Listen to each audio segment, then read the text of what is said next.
मुस्लिमों की ज़मीन पर निगाह डाली इन्होंने, अपने निजी लोगों को, निजी कंपनियों को ये ज़मीनें बेचेंगे। पहले भी देश की कई चीज़ इन्होंने ठेकों पे दे दी, टेंडरों पे दे दी, और आगे भी ऐसे ही करता रहे। आगे क्रिश्चियनों की भी ज़मीन पे इनकी निगाह है और सिखों की ज़मीन पे भी इनकी निगाह है, और ये देश को कर्जे में डुबो करके इन्हीं चीज़ों से इनकी नीयत है कि अब इन्हीं चीज़ों से इसको निकाला जाए। सौगात है मोदी, हम 5 किलो चावल या एक कपड़े के सूट के सौगात के रुपए नहीं है। अगर मोदी जी को सौगात ही देनी है, मोदी जी की सरकार को सौगात ही देनी है मुसलमान को, तो मुसलमान को सुरक्षा दें, मुसलमान को रोजगार से जोड़े, मुसलमान को उन योजनाओं से जोड़े जिसका सीधा लाभ मुसलमान तक पहुंच सके। वहां तो हमसे दोगलापन बढ़ता जाता है। सर अभी क्या है, 2 आदमी हिंदू होने चाहिए वक्फ बोर्ड जो चैरिटी जो संस्था है उसमें, तो उसके बारे में क्या कहना है? देखिए मैं कहता हूँ 2 हिंदू नहीं 10 डालो ना आप, मेरी तो अपनी सबसे अलग राय है, लेकिन फिर उसमें भेदभाव मत करो आप। फिर और भी जो संस्थाएं, चाहे वो मंदिर की संस्थाएं हो, चाहे गुरुद्वारे की संस्था हो, चाहे चर्च की संस्था हो, फिर हमारे देश में ये भेदभाव होना ही नहीं चाहिए। फिर सब में ही शकल देख के टीका नहीं लगना चाहिए, फिर सब में ही मिला करके, हिंदू मुस्लिम को मिला करके संस्थाओं में कमेटी बननी चाहिए।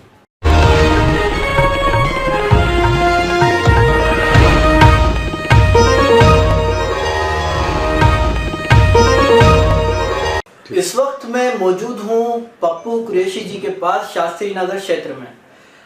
वक्फ बोर्ड का जो बिल पास हुआ है उस पे इनकी क्या राय है?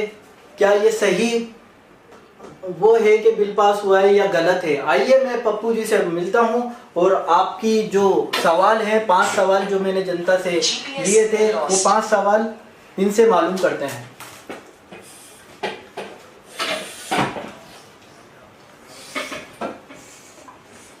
सर वक्फ संशोधन का जो बिल पास हुआ है, इसमें अल्पसंख्यक समाज के लोगों को क्या नुकसान होगा या फायदा होगा, क्या इसके बारे में बताइए।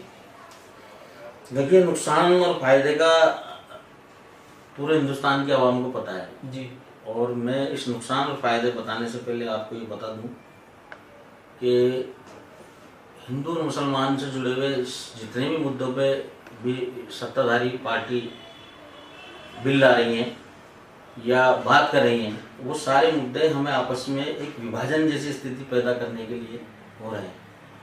सीधा सीधा मामला है कि हर मुद्दे को 80 और 20 का बनाने की प्रयास किया जा रहा है ताकि ये लोग सत्ता में काबिज रह सकें। और ऐसा नहीं है कि देशवासी समझ नहीं रहे, सब समझ रहे हैं कि ये लोग जो है विकास मॉडल पे बात नहीं कर रहे, रोजगार पे बात नहीं कर रहे, नौकरी पे बात नहीं कर रहे, और जितने भी जो जनहित के जो लाभदायक मुद्दे हैं उनको छोड़ करके सिर्फ 24 घंटे टेलीविजन पे देख लो, जमीनी स्तर पे देख लो, राज्यसभा में देख लो, सांसद में देख लो, इनकी स्पीचें देख लो, सिर्फ इनके पास एक ही मुद्दा है, हिंदू मुस्लिम हिंदू मुस्लिम हिंदू मुस्लिम। और सीधा सट एक ही, मेरा तो इसमें एक ही जो है मेरी टिप्पणी है कि सिर्फ देश को गुमराह करके ये और हमें आपस में टकराव पैदा करने की स्थिति में लपेट करके हमारा ध्यान उधर लगा करके और अपने आप को विकास मॉडल पे, जनहित के मॉडलों पर, जनहित के मुद्दों पर से ध्यान भटका करके हम आपस में लड़वा करके अपनी सत्ता में काबिज बने रहना चाहते हैं। ये मेरी इस पर राय है।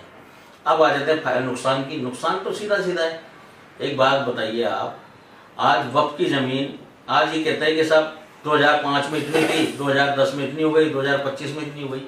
इनको कोई ये समझाने वाला नहीं है कि जब एक साल में हजारों बीघा के हिसाब से, आज मेरे पे एग्जांपल देता हूँ, मेरे पास कोई 100 गज की प्लॉट है और मैंने उसको मस्जिद में दान कर दिया, तो क्या उसका डाटा बढ़ेगा या नहीं बढ़ेगा? तो ये जो बार बार कह रहे हैं कि पहले इतनी कर दी, फिर डबल हो गई, फिर चौबल हो गई, अरे भाई हो गई तो उनको जो लोग दान कर रहे हैं तो बढ़ेगी जमीन, तो कोई उसको लेके थोड़ी जा रहा है, दान कर रहे हैं तो जमीन तो बढ़ेगी। अब रही बात नफे नुकसान की, नुकसान तो सीधा सीधा है कि ये आज जो है मुस्लिमों की जमीन पर निगाह डाली इन्होंने, अपने निजी लोगों को, निजी कंपनियों को ये जमीनें बेचेंगे। पहले भी देश की कई चीज इन्होंने ठेकों पे दे दी, टेंडरों पे दे दी, और आगे भी ऐसे ही करता रहे। आगे क्रिश्चियनों की भी जमीन पे इनकी निगाह है और सिखों की जमीन पे भी इनकी निगाह है, और ये देश को कर्जे में डुबो करके इन्हीं चीजों से इनकी नीयत है कि अब इन्हीं चीजों से इसको निकाला जाए। और नुकसान सीधा सीधा नुकसान ये हमारी ज़मीन, हमारी जायदाद, हमारी मिल्कियत हमारे बुजुर्गों ने, हमारे समाज ने, हमारे कौम ने दान की है। उसमें कैसे हमें चलना है, कैसे उसका इस्तेमाल करना है, इसका राइट हमारा है। आप ठीक है, वक्फ बोर्ड एक सरकार के अधीन आता है, तो वो एक संस्था है, सरकार के अधीन है, उसमें आप इंटरफेयर कर सकते हो।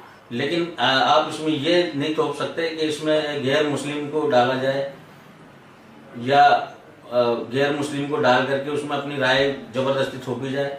ये गलत है, बिल्कुल गलत है। ऐसी कोई भी संस्था नहीं है। और मैं तो कहता हूँ कि हम सेकुलर देश है, हमारा संविधान के हिसाब से चलता है हमारा देश। अगर आप ऐसा विचार रखते हो कि हमारे जो वक्फ बोर्ड में या मुस्लिम की किसी भी पंचायत में गैर मुस्लिमों का भी योगदान होना चाहिए, तो हम तो वेलकम करते हैं। लेकिन फिर शर्त ये है, फिर सब चीज में मुस्लिमों का भी हिस्सा होना चाहिए। फिर आप ऐसी संस्था क्यों बनाते हो जिसमें हिंदू के अलावा गैर हिंदू नहीं होना चाहिए? फिर सबको मिला जुला के रखो ना, एक गुलिस्ता सजाओ, फिर एक बगीचा बनाओ कि किसी भी संस्था हो, कोई भी एनजीओ हो, कोई भी धार्मिक मामला हो, सब में सभी समाज के सभी वर्ग के लोग शामिल होने चाहिए। अगर आप पर्टिकुलर एक मुसलमानों से जोड़कर ऐसा आदेश ठोकते हो तो सीधा सीधा कुटारा घात है हमारे साथ, ये अन्याय है, अत्याचार। लेकिन मोदी जी ने अभी सौगाते मोदी के उस पे ईदी दी है मुसलमानों को, तो उस पे क्या मतलब क्या कहना चाहेंगे? आप कह रहे हैं कि हिंदू मुस्लिम कर रहे हैं, तो मुसलमान समाज के बारे में भी तो सोच ही रहे हैं ना मोदी जी। देखिए, मैं आपको बताऊं, सौगाते मोदी, हम 5 किलो चावल या एक कपड़े के सूट के सौगात के भूखे नहीं है। अगर मोदी जी को सौगात ही देनी है, मोदी जी की सरकार को सौगात ही देनी है मुसलमान को, तो मुसलमान को सुरक्षा दे, मुसलमान को रोजगार से जोड़े, मुसलमान को उन योजनाओं से जोड़े जिसका सीधा लाभ मुसलमान तक पहुंच सके। वहां तो हमसे दोगलापन बरता जाता है, वहां तो हमें बिल्कुल साइड किनारे रखा जाता है। फिर ये कहते हैं कि कोई योजना बनती है तो सबको उसका लाभ मिलता है। अरे भाई, अगर आप राशन कार्ड अगर देश में बनता है, देश का संविधान है, सबका बनेगा। अगर राशन से किसी कोई वंचित है, गरीब है, उससे राशन मिलता है तो सबको मिलेगा। इसमें आप क्या दे रहे हो? देश में कोई भी सरकार आएगी वो भी करेगी, कोई पहली सरकार थोड़ी हुआ। अगर आपकी मंशा अच्छी है, मुसलमान के प्रति आपकी सौगात देने की अगर नीति है, तो हमें सुरक्षा की सौगात दो। हमारे खिलाफ, हमारे धर्म के खिलाफ लोग टारगेट करते हैं, लोग भला बुरा बोलते हैं, सोशल मीडिया पे ले लो, टेलीविजन पे ले लो, इन पर रोक लगाई जाए, पाबंदी लगाई जाए कि किसी भी धर्म के खिलाफ, किसी भी विशेष व्यक्ति के खिलाफ कोई भी टीका टिप्पणी या भद्र भाषा नहीं करेगा, जिससे समाज में एक गलत मैसेज जाता है। इन चीजों को रोके मोदी, ऐसे बयान दे मोदी यार, तो उसको बिल लाने की जरूरत ही नहीं है। न्यायालय खुले में ये बार एक चीज कह रहे हैं कि वक्फ बोर्ड का अंतिम न्यायालय ट्रिब्यूनल कोर्ट है। ये बिल्कुल झूठ है। और मैं कहता हूँ, अमित शाह जैसे गृह मंत्री जो देश को चला रहे हैं, ऐसे लोग अगर ऐसा सफेद झूठ बोलते हैं, जबकि मैं आपको सैकड़ों केस ऐसे बता दूं, आप डाटा निकाल लो कि वक्फ बोर्ड का ट्रिब्यूनल कोर्ट का फैसला हाई कोर्ट में चैलेंज हुआ है, हाई कोर्ट में, सुप्रीम कोर्ट में चैलेंज हुआ है, चल रहे हैं आज भी। ये गलत है। और रही बात, वक्फ बोर्ड नहीं, व्यक्तिगत आदमी, किसी भी जाति, किसी भी धर्म का हो सकता है, किसी ने भी किसी की जमीन पे कब्जे किए होंगे और करते हैं लोग, लेकिन इसका मतलब ये नहीं है उसके लिए पर्सनल कोई बिल लाया जाए। उसके लिए न्यायालय पहले भी खुले थे और आज भी खुले हैं। सर, अभी क्या है, 2 आदमी हिंदू होने चाहिए वक्फ बोर्ड जो चैरिटी जो संस्था है उसमें, तो उसके बारे में क्या कहना चाहेंगे? देखिए, मैं कभी भी हिंदू मुसलमान में फर्क नहीं समझता। बिल्कुल सर, मेरे लिए इंसान है, और उस इंसान सबसे पहले हमारी समाज एक जाति है, वो इंसान, मानवता। मैं कहता हूँ 2 हिंदू नहीं 10 डालो ना आप, मेरी तो अपनी सबसे अलग राय है, लेकिन फिर उसमें भेदभाव मत करो आप। फिर और भी जो संस्थाएं, चाहे वो मंदिर की संस्थाएं हो, चाहे गुरुद्वारे की संस्था हो, चाहे चर्च की संस्था हो, फिर हमारे देश में ये भेदभाव होना ही नहीं चाहिए। फिर सब में ही शकल देख के टीका नहीं लगना चाहिए, फिर सब में ही मिला करके, हिंदू मुस्लिम को मिला करके संस्थाओं में कमेटी बननी चाहिए। सर, ये वक्फ बोर्ड का जो बिल पास हुआ है, इस पे मुसलमान खुश हैं या फिर कोई भी खुश नहीं है, कोई मुसलमान खुश नहीं है।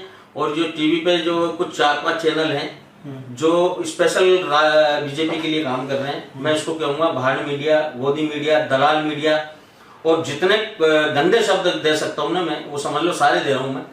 उन लोगों का हमेशा एक जो है प्लानिंग होती है पूरी, उस प्लानिंग के तहत वो अपना काम करते हैं। आज हमारे समाज के या अन्य कोई भी समाज के कुछ लोग बीजेपी में जो जुड़े हुए हैं, वो बेचारी गरीब जो महिलाएं हैं, जो पढ़ी लिखी नहीं है, और जो 100, 200, 500 रुपए कमाने के लिए घर से भी जाती हैं, कोई किसी भी वर्ग के काम में काम कर रही हैं, उन ऐसी महिलाओं को जिनको कुछ पता नहीं है, अभी एक वीडियो भी चल रहा है, आप देखना, उसमें महिलाएं से पूछा जा रहा है कि आप मोदी जी की तख्ती लेके खड़े हो कि वक्त बिल मोदी ने करा, उनका धन्यवाद, तो वक्त के लिए आप इसमें कुछ जानकारी दोगे, आपको क्या खुशी इससे कि नहीं हमें तो इसके बारे में पता ही नहीं है, तो भाई फिर आप आए क्यों कि नहीं मोदी जी करेंगे तो अच्छा करेंगे। अरे भाई आपको इसके बारे में वक्त बिल के बारे में कुछ पता है कि भाई आपको इसका क्या लाभ पहुंचेगा? शुक्रिया मोदी, शुक्रिया मोदी कह रहे हैं। विपक्ष आंदोलन की तैयारी में, हाँ, विपक्ष आंदोलन की तैयारी में, और मुस्लिम महिलाएं शुक्रिया मोदी कर रही हैं। लेकिन जब उनसे जब पूछे जा रहा है तो कह रही है नहीं हमें इस बारे में कुछ पता नहीं, हमें तो सिर्फ इतना कहा गया है कि कुछ अच्छा होगा। तो ये प्रोपेगेंडा है जो कुछ लोगों को, मुसलमान को इस्तेमाल किया जा रहा है, उन लोगों को जिनको इसके बारे में पता ही नहीं है।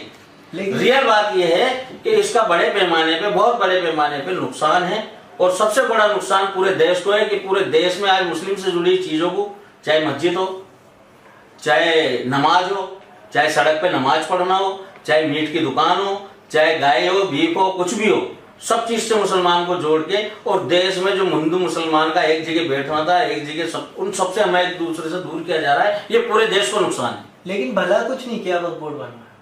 मैं पहले ही बोल चुका हुआ, पहले ही बोल चुका। सर, एक मेरे पास जयपुर क्षेत्र से एक महिला से मुलाकात हुई थी मेरी, मैंने उनसे बाइट ली थी। उन्होंने ये बोला था कि 70 साल से 200 साल से 70 लोग हम रामगंज क्षेत्र में रह रहे हैं, रामगंज क्षेत्र में रह रहे थे। वक्फ बोर्ड वालों ने हाथ पकड़ के उनको बाहर निकाल दिया। मेरे पास वीडियो भी है उनकी, और मेरे पास उनका मैसेज भी है जो उन्होंने बोला। तो क्या कहना चाहेंगे, उनको न्याय मिलेगा या नहीं मिलेगा?